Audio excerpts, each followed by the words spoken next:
I didn't from my throne put this into motion with my own legions of angels, my own right hand. But what I did was I allowed it to happen. So he's the indirect cause. God is never the direct cause of evil. Never. He's always the indirect cause. He creates that calamity by removing a hedge of protection, taking his hand off people, and allowing his pit bull.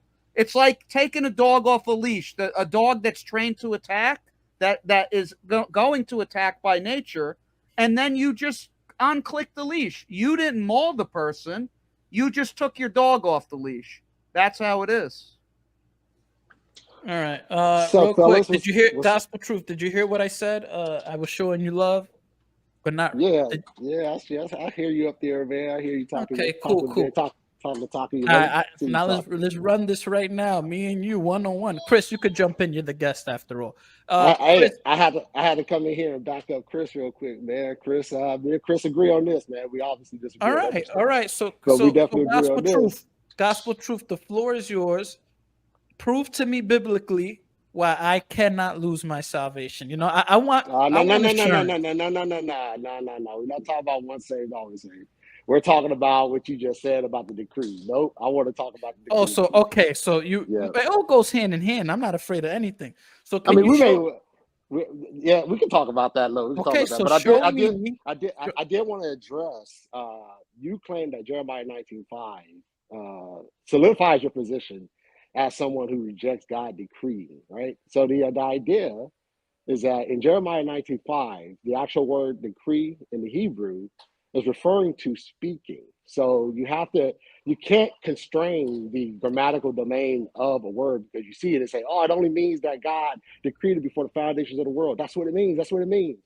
You have to give a full, exhaustive grammatical explanation of the definition of decree. And so in this context, we have to give the understanding that it means that God did not speak it. It did not flow from his mouth for them to do such a thing. That's what it's referring to. Very good. So let me ask you a question. Brother. You see, Gospel Truth, you're a very kind man. I like you a lot. But see, it's very hard to stomp JP Ultra Magnus. So let me ask you a question, brother. Let me ask you a question. All right. Does God make all things to happen? Yeah, he determines all things. He determines all things that come about according to his will. Okay, very good. Here is an action that did not happen because God did not say so to make it happen. So whether you want to say, I'll let you go, brother. Go ahead. Whether you say he didn't say it, because the translators make it very clear. The translators use the word decree, command, make occur. Whatever this event was, God did not make it be so. And then he says, nor did it cross my mind for such a thing to be done. So the text is very clear. You could change words all you want, brother. You could say that things mean differently or whatever. The context and everything in it, the totality of it, is very clear. All right, but you also have to allow for, does God decree? Does God, in who he is and his nature, like or desire these evil things? In the sense that this is, I'm not letting you off the hook. I'm not going off the hook. I'm just following what was being said here. So what I'm saying is that you're taking this verse and you're saying that, see, this shows that God does not decree this. God does not want this. Emotionally, yes, God does not want this because this is something that goes against who he is and his and what he sort of desires for how humanity to behave. But in his overarching decree, his decree before the foundation of the world of how history will play out, this was something that he desired, not because he was sitting up on his throne and saying, oh, I love this. I am groveling and drooling over this. I want this to happen. Oh, yes, do it. Please do it. Burn those babies. He's not saying that. What he's saying is that this is something within himself, within his nature. This is not something emotionally that he would want them to do. So in this, he's telling the people there, I didn't tell you to do this. Let me know when Why are you doing this? So hold on. You have to give a distinction between the human interaction in how God interacts with humanity. So if you will allow that interaction to take place between God and humanity, yes, he's going to communicate to us because he is the overarching objective moral standard. He's going to communicate to the human and say, I did not tell you to do that. I did not want you to do that. Emotionally, no, he did not. But is this a part of his overarching plan? Yes, it is. All right, let me respond. We here, fellas, we here just heard a massive contradiction. God no wanted contradiction. it. Oh, I can't respond. That's crazy. That's wild. That's all right. wild. Go ahead. This is why the gospel truth. Go ahead, JP. Go ahead. Go ahead. You got it. We just got a massive contradiction, fellas. And one side of the token, God wanted it to happen, but then he didn't really want it to happen. I say that we have a double-minded God here, if I'm going to be consistent with this worldview. I think that I have the best explanation, and I see Chris wants to talk, but Chris, you are the guest, so you can interject whenever you want. No, he just said exactly what I said. Only correct. But again, brother. See, here you go. JP, you ain't about to just post that verse right back on up there, brother, because you just butchered the whole text. The text is very the whole clear. Text. No, you're out here talking about God decreed it in the totality of things, but he didn't want it to happen, even though he decreed it. So Bradley, hold on, Bradley. I'm gonna let you. Bradley, gospel. I'm gonna let you rock. Just give me a second. He didn't say he didn't want it to happen. He said it doesn't align with his nature. Okay, well, regardless of any way you slice it, God did not make that happen under any circumstance. If God makes all things happen, Kelly Power says hi, by the way. Hi, Kelly. Yeah, if God makes all things happen, and yet this text is saying he did not make it happen, period. I don't care what the circumstances. Whether it's in the totality, whether it's in the micro, whether it's in the macro, it doesn't matter to me. Kelly says hi, Marlon. It doesn't matter to me. Yeah, it doesn't matter to me because at the end of the day, the text is very clear. God did not make that happen, period. Now, you have theological theories and things where you have to wrap your mind around this text. I honestly think I won this discussion. What do you think, Bradley?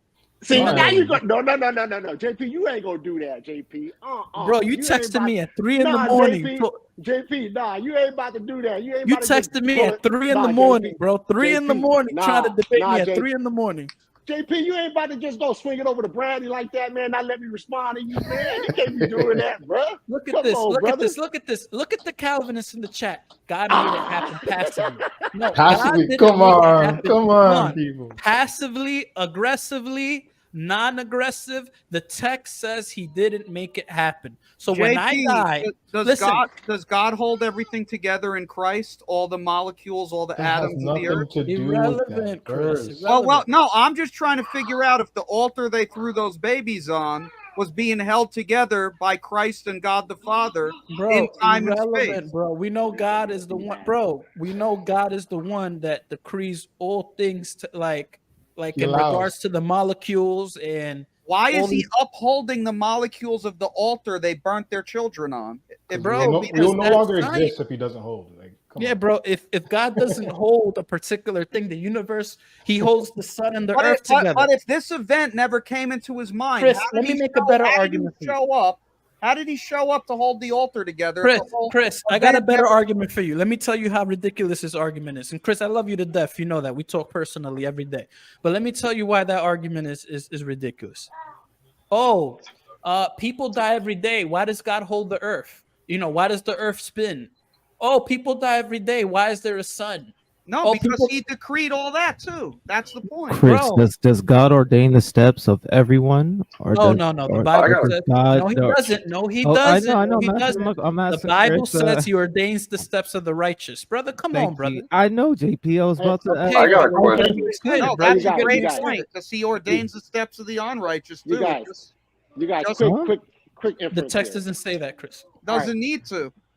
It doesn't say, bro. Who ordains the steps of the unrighteous? Hold on, brother. Barney the purple dinosaur? Who's doing it? Brother, don't make jokes like that. You're gonna make me break character. Come on now. Look, the Bible says God ordains the steps of the righteous, right? It doesn't mean he decrees them before the foundation of the world. That means that if you're walking in the purpose and will of God, I never put you in timeout ever. I don't know what you're talking about. You never did anything for me to put you in timeout. So Everett, if you're watching this, I did not put you in timeout. All right. So anyways, look, this brother asked a good question. How can you hate abortion? Yeah. If God ordained and predestined everything, are you coming against God? Okay, I don't. Very good, very good. Oh, okay, I see Everett. Everett's backstage. All right, Joseph, you wanted to say anything? Yeah. Quick question for both of you guys. I'm not sure if you guys are familiar with the Jephthah sacrificing his daughter. Yep. But to me, it seems like God, Jephthah made a deal with God where he said, if you'll put these people that I'm wanting to conquer into my hand, I'll give you the first thing that I come across that when I get home. And God must have known that his daughter was going to be the first one, at his doorstep. So was it God's will if he put those people into that guy's hand for his daughter to be sacrificed? And if not, do you think that contradicts the fact that the daughters of Israel went yearly to lament that daughter 4 days out of every year? Yeah, I don't know. I don't understand your question, so I'm gonna take a pass on this one. But Sorry. No. I just don't understand it. That doesn't mean that it's a bad question. I just don't understand it. But Chris, Gospel Truth, for you guys understand this question, go ahead and answer. I mean, I do recall the biblical text concerning that story, and I would say once again that because you remember that God never responded to him and said, "Hey, yes, and sacrifice your daughter, right? Sacrifice if your daughter's going to come, and I want you to sacrifice her." So the idea that in that text, if I remember correctly, there was never anything there that said within his communication with him that was something that God wanted him to do physically, to sacrifice his daughter. But if you want to speak of the overarching decree of God, the decree that the decree that is basically overarching everything that we do, his divine decree, yes, that was something that was supposed to come about. But we have to give the distinctions between first primary causes and secondary causes. If we don't allow those distinctions, then we find ourselves in a heap of trouble, right? We're blaming everything on God, but we're not allowing for us as free agents to act out those desires. So this goes into the conversation concerning free will as well. There is this, I think it's a complete myth, this idea of autonomous free will, where people feel they actually literally have the autonomy to do anything and everything they want to do. The point is that autonomous free will is completely fictional. Obviously, it's obviously illustrated not only biblically, but also in the environment that we live. We are continuously constrained by the environment that we live. We are limited in the actions that we could take by the environment that we live. So in the environment that we live, we cannot act out in any autonomous way because of the restrictions around us. And biblically, I point out that autonomous free will is wrong as well, because we see over in Genesis chapter 50, where Joseph was speaking to his brothers after their father Jacob died. They were speaking to the brothers, and the brothers thought they were going to be punished by Joseph because of what they did to him, be throwing him in the pit and selling him over into slavery.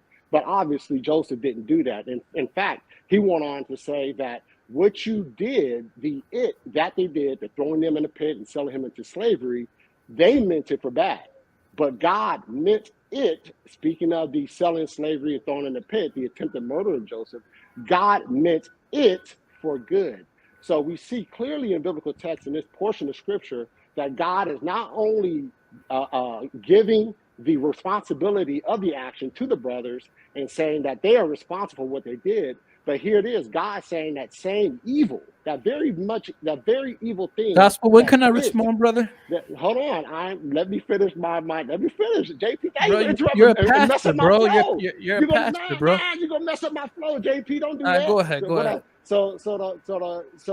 But we see that same it that is being described there, that God meant it. So in other words, God in his decree meant that, and it came to pass for a reason. Why did it come to pass? Because Joseph was the one to save his people during that time in Egypt, because there was a famine. And who did the Messiah come through? That lineage. So it was extremely important that it was very important that Joseph was to be thrown in the pit, was to be attempted murder, was to become mayor of Egypt, and be in that position in order to save the Israelites at that time, in order to continue the lineage and bring about the Messiah. That is important. Serve destiny. If you guys believe the idea that somehow that in that instant God decreed it, God purposely did it, but yet in your own individual lives, God did not step in and individually do work in you guys' life to predestine you guys for salvation, then you guys have a different ball. You guys are not playing in the ball of Scripture. There's no reason to believe that you are not in the same way decreed for salvation. I hope I get that much. I hope I get that amount of speaking time. That Joseph was also decreed to be the savior, if you will, of the people at that time and be a part of the lineage of the Messiah. All right. JP, real quick. Romans 8:28 speaks that all things work together to the good of those who love God, to those who believe, and those who are called into his purpose. Right? Now, I don't believe that because people are destined and people are called, and that any evil works that might have been done can still be any evil works can still be working to the good of those, like, those us who are called to his purpose, right?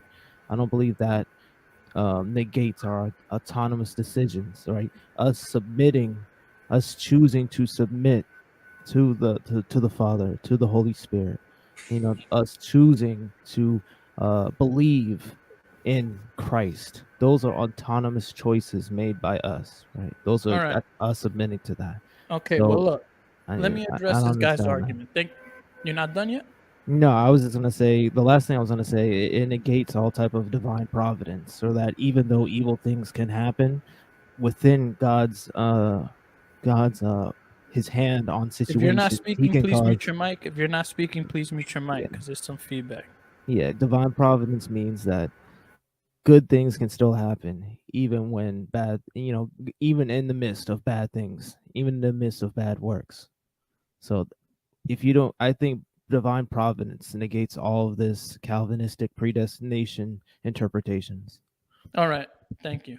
Hey, JP, JP, can I ask a question? Yeah, but let me respond. Gospel Truth spoke. Oh, I'm sorry, brother. I'm sorry. Yeah, Gospel Truth spoke for 40 minutes. Everybody's gonna think he's right. All right, and you can ask a question. Let me respond to this. First off, Echo, the scripture's taken out of context. What is the scripture saying?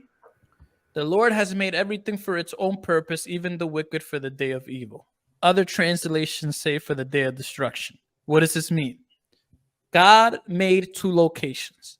If you're wicked, you go to the place of destruction. If you're righteous, you go to heaven. This text proves nothing, because in the Bible, there are people who are wicked, but then turn righteous. And there are people that are righteous and then turn wicked. Romans chapter 11 says, provided you continue in my kindness, otherwise you'll be cut off. And if you're cut off, you go to the place of the wicked. If you're not cut off, you go to the place of the righteous. So this text proves nothing. All this text proves is that wicked people go to hell.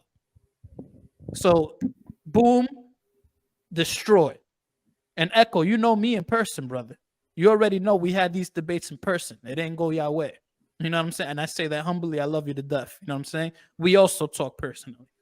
Now, I love you, Gospel Truth, but now time to respond. Notice what Gospel Truth keeps saying. God decrees things, or everything happens, and God decrees it for the will of God. We all accept the fact that God decrees certain things. We just don't believe God decrees all things. If God decreed all things, The Bible would be a walking contradiction.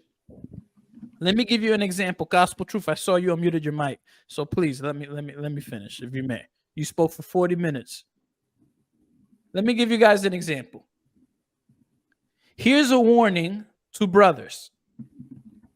Take care, brothers, lest there be any of you an evil and unbelieving heart leading you to fall away from the living God. So he's telling these people to be careful, because they can end up with an unbelieving heart that leads them to fall away from the living God. But the Calvinist has to read this like this. Be careful. Why? Your actions are going to be decreed regardless. If you fall away, you were decreed to fall away. And if you don't fall away, you were decreed. That's the logical conclusion. Whereas the Bible gives us decisions to make. And nowhere in the Bible does it say that those decisions were predetermined. Otherwise, it wasn't really a decision. Now, was it? It's not a choice if God predetermined you to make a decision. In that sense, you're a robot. That's my position here today. Everett, go ahead, ask your question. I'm not gonna lie. This is a deep discussion, man. Well, let me say this. I want your guys' opinion on two things. In Genesis chapter 22, verse 12, it says, "Do not lay a hand on the boy," he said. "Do not do anything to him." And he says, "Now I know that you fear God, because you have not withheld from me your son, your only son." I'm reading from the NIV version. But this is talking about Abraham when he was going to sacrifice Isaac. And if you look at the word "now" here, it appears that God didn't know something. What's the text? I'll pull it up. Genesis 22, verse 12. It appears that God got some information that he didn't previously have. Now, a lot of people will say, well, how can God not know something when he knows all things? But it's called foreknowledge. He said, "Do not lay your hands on board or do not do anything to him. For now I know that you fear God, seeing that you have withheld your son, your only son from me." Now, see, this is that's an interesting text. Because he says now I know. That implies that he didn't know before. I think a lot of people cop out and they say, "Oh, that's anthropomorphic language." I don't like that response. I detest that response. Are you an open theist? Are you an open theist? Yeah. Why you don't like that? Well, let me finish my point, because there's one other text I want to share. I don't know what to think about this. I'm not gonna lie to you. I'm being honest with you. The other thing is, when God brought the animals to Adam to see what he would call each one, and whatever he called it, that was his name. It says he brought the animals to Adam. Let's deal with one text at a time. So I know, but I'm tying them together to show that. Okay, go ahead. I'm only using these two texts. I'm not bringing any other text into the conversation. Okay, that's fine. That's why I'm asking your guys' opinion. I'm trying to get some understanding here. I'm not gonna lie to you. I'm leaning toward. I don't know, man. So look, I see this in two ways. Gospel Truth, Chris, you guys are Calvinists. You guys can explain accordingly. So this is the way I see this. Do not lay your hands on that boy or do anything to him. For now, I know that you fear God.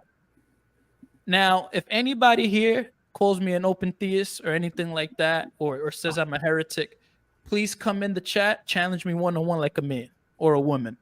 All right. Abraham was like a child to God. We're all children of God. Can God have the ability to play peekaboo with his creation? Right, that's what I was saying. And go like this. Go ahead, Chris. Oh, can God limit himself as he has limited himself in other parts of the Bible? We know all through the Bible, excuse me, Chris, let me finish. We know all through the Bible, God has limited himself. Could it be that for this instance, God decided to limit himself? I don't toss that away out the realm of possibilities because the text says what the text says. And what about the other one I said, JP? Just real quick. Mm-hmm. The other one in Genesis where he says he began bringing the animals to see what Adam would call each one. Like, it's almost like he didn't know what he was going to call it.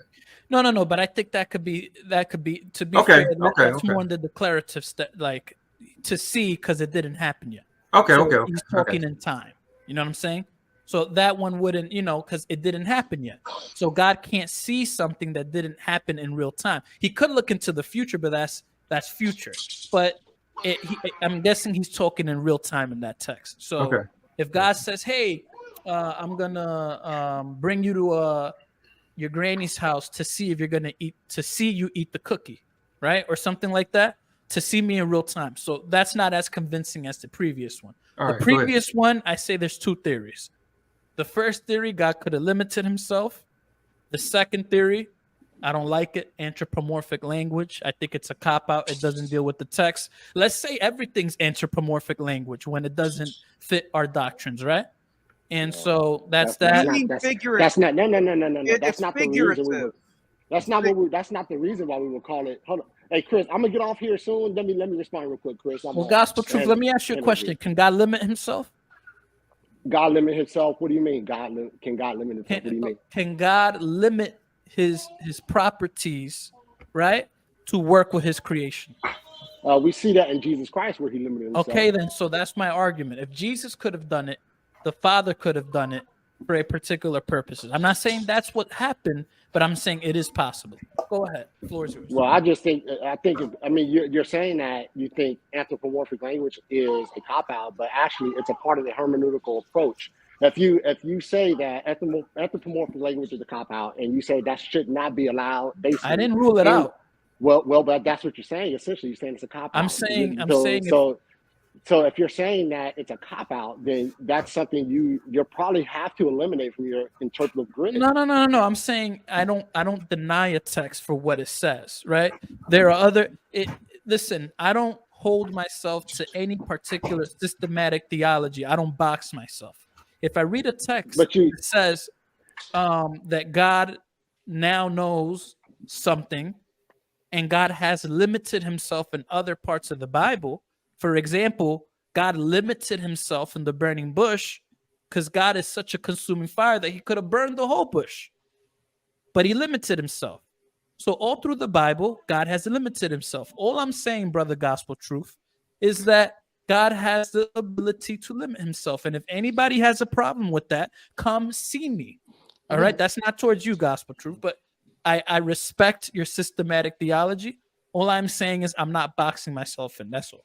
But I'm not saying that you're going to box yourself in. I'm just saying that you have to allow the interpretive grid to take place. If you're doing a historical grammatical approach to interpretation, then you have to allow the text to do that. We know that God, throughout Scripture as well, that He communicates with His creation in these type of fashions. And we're not going to sit here and say that God didn't know something, because that eliminates His foreknowledge, Him knowing all things. By definition, He's not God if He doesn't. Notice know I never all said things. He didn't know. He doesn't know all things.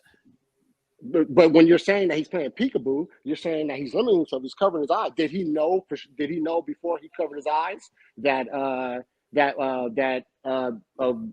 what's the verse we just talked about? Man, I can't remember. But did he know that? Genesis. Yeah. Genesis 12. Before God covered his eyes, did he know that was going to take place, or did he hold not know? on. Let me shut this down. Hippolyta, you're very silly. You've been taking L's all night, my sister. Look. Jesus limited himself. Similarly, the Father can do the same thing. That's all I'm saying. So what I'm saying is it's a mystery, brother Gospel Truth, how God interacts with his creation. I don't think it's a mystery. I think it's clear. I think it's clear that God is using anthropomorphic language in order to communicate with humanity. Oh yeah, and you can believe that. I think that's a reasonable approach. I just don't rule out. I'm not saying to. All I'm saying is that we see throughout Scripture this type of language, and if we're saying that God is playing peekaboo throughout whenever He talks in this way, then I think we're undermining the fact that God has foreknowledge. Because definitely, no, yeah, I would have to go passage by passage. Like for example, Everett brought up a second passage where I said that wasn't the case. In the first passage, that's all I'm saying. All I'm saying is that it is a possibility. That's all. But go ahead, give your explanation, Gospel Truth. You got to get going soon. No, I already said that in anthropomorphic language. No, for your second one, the second one that he brought up 2 verses. Oh, you're talking about when he was naming the animals? Yeah. When Adam was naming the animals, I think once again that's anthropomorphic language to communicate with humanity. He's communicating with Adam in a fashion that is going to allow some reciprocation between them both, because it's a relationship there. They're talking, they're conversing. So I think that's what's going on there. I don't think it's this idea that God literally did not know. That would definitely be open theism and a heretical position.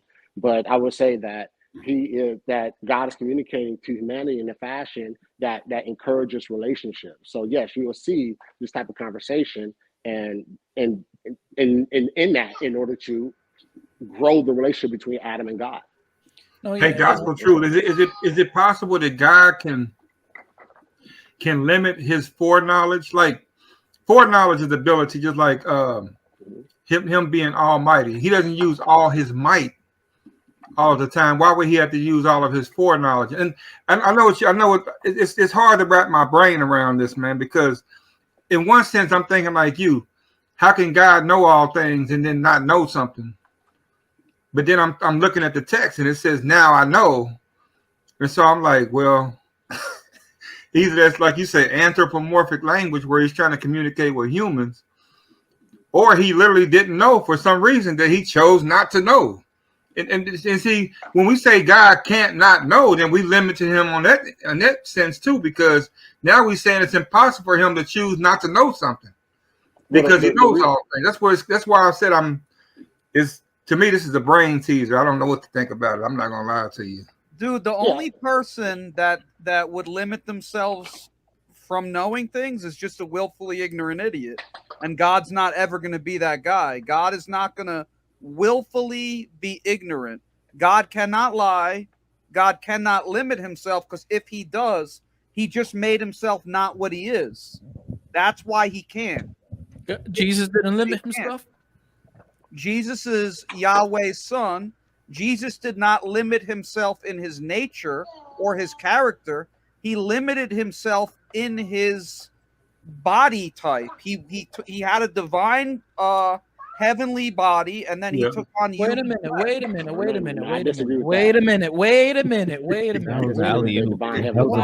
on. Here you go. When Jesus was able to use his deity to snap his fingers and bring a legion of angels, did he not limit himself? No, he had to ask the Father. No, he couldn't just do it.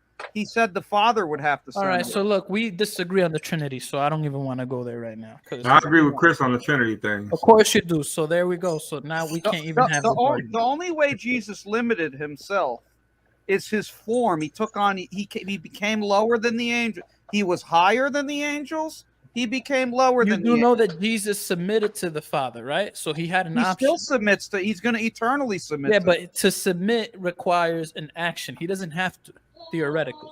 No, he's eternally submitted to the Father. He will because he chose to. He wasn't forced to. I don't want to get into this, bro. That's what I'm saying. We kind of getting off topic on that, because that's what I'm saying. Once you start going down that Trinity road, that's a whole other 2 hours. That's what I'm saying. Hey guys, I'm a drop out because I want to watch a movie with my wife. So I'll talk to you guys soon. I enjoyed the conversation.